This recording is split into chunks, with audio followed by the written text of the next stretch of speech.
Hello,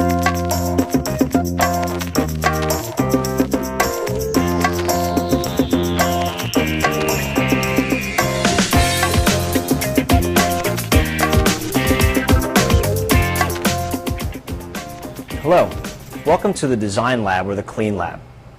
In this environment, students can engage in different parts of the design and problem-solving process depending on what their needs are at the time.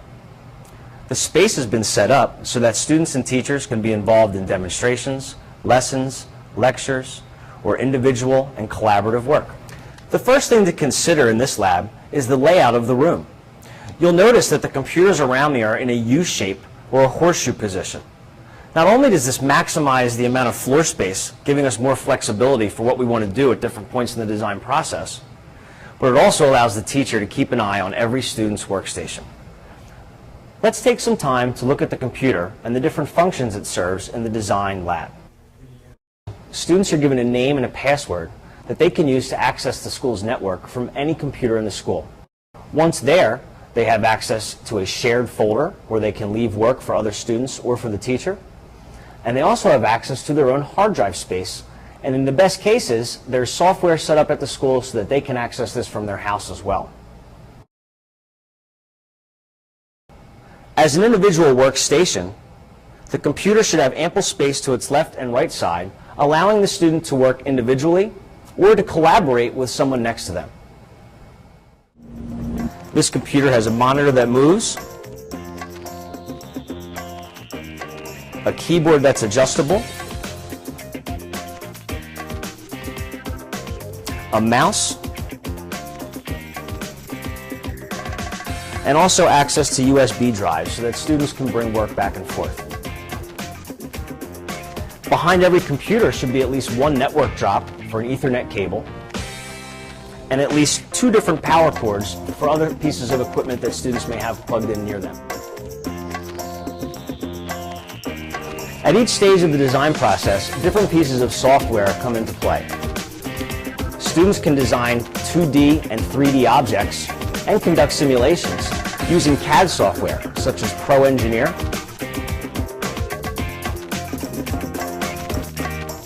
Autodesk,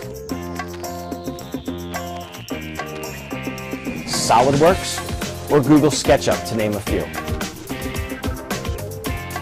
If you want to bring in 21st century skills, such as digital citizenry, students should also be able to document their portfolios online using a blog.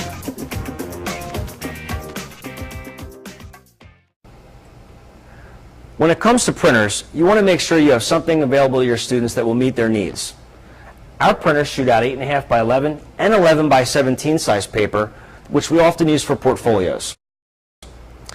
You might also see a large format printer in a classroom where anyone is doing architecture or wants to print out large displays. From the front of the room, not only can I keep an eye on every student's workstation, but I can put everything that we need in order to let teachers and students give demonstrations, make presentations, or facilitate guided practice. We have speakers for listening to music and aiding in presentations. We have a video camera for documenting student work. Also in the front of the room, we have a projector screen, which accommodates our ceiling-mounted projector in the center of the room.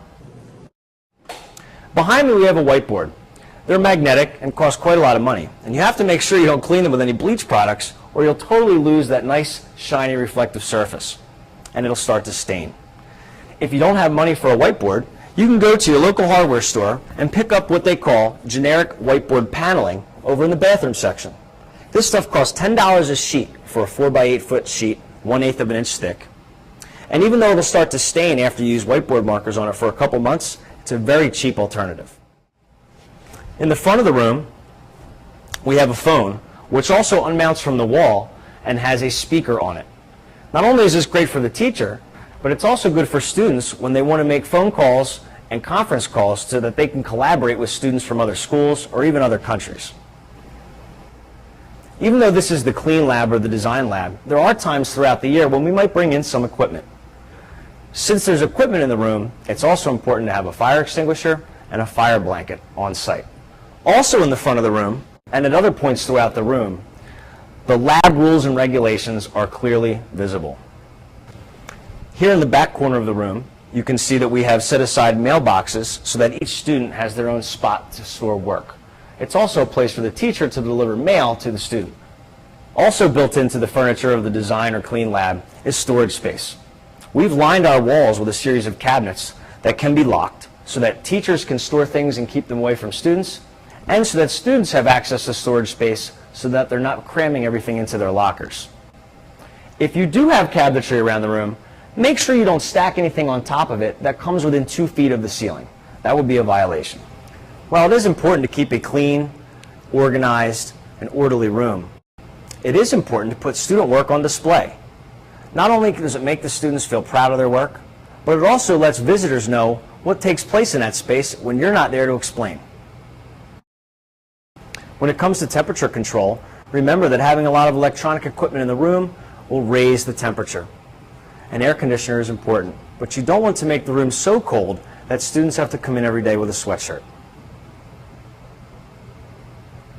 Remember, the Design Lab or the Clean Lab in this scenario is just one half of the facilities in this school. The other half is the Fabrication or Prototyping Lab, with a lot of tools, machines, and equipment and space to work.